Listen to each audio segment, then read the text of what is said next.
Hi, it's me, Digital Ambassador Ayman. I have done one video before and my friends made fun of it because the camera had this intense close-up at my face and they said it made me look like, an alien from Mars.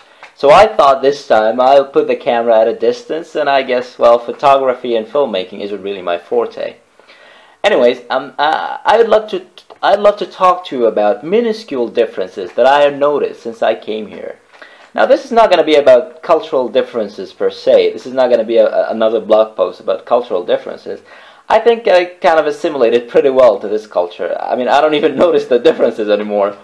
It's more about those tiny little things that I have witnessed. Some of them were embarrassing and some of them were kind of interesting, and I thought, well, you might want to know about them before you come here.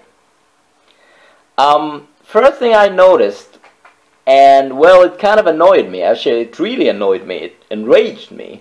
At first, is that people take the liberty to shush you when you speak loudly, or when your professor starts talking, for example, and you're not paying attention, you're talking to somebody else. Now, I don't know about your part of the world, but where I come from, shushing is as insulting as it gets.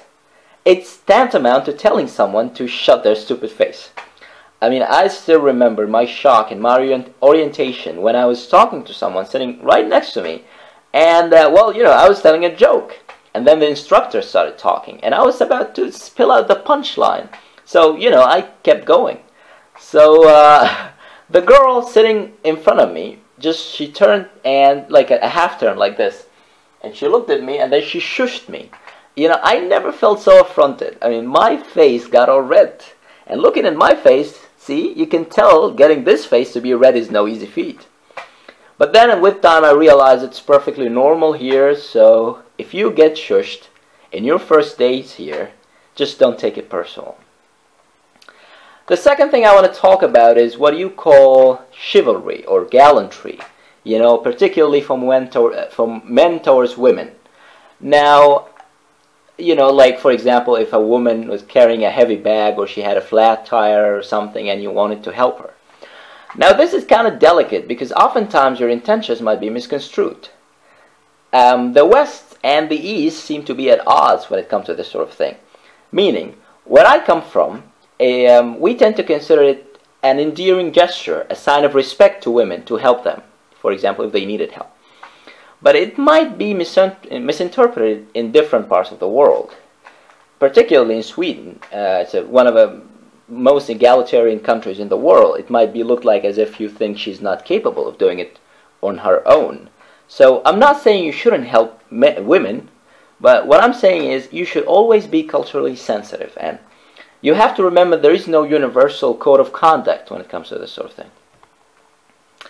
The last thing I want to talk about is, well, when you come here, just try to limit how often you criticize Sweden to Swedes.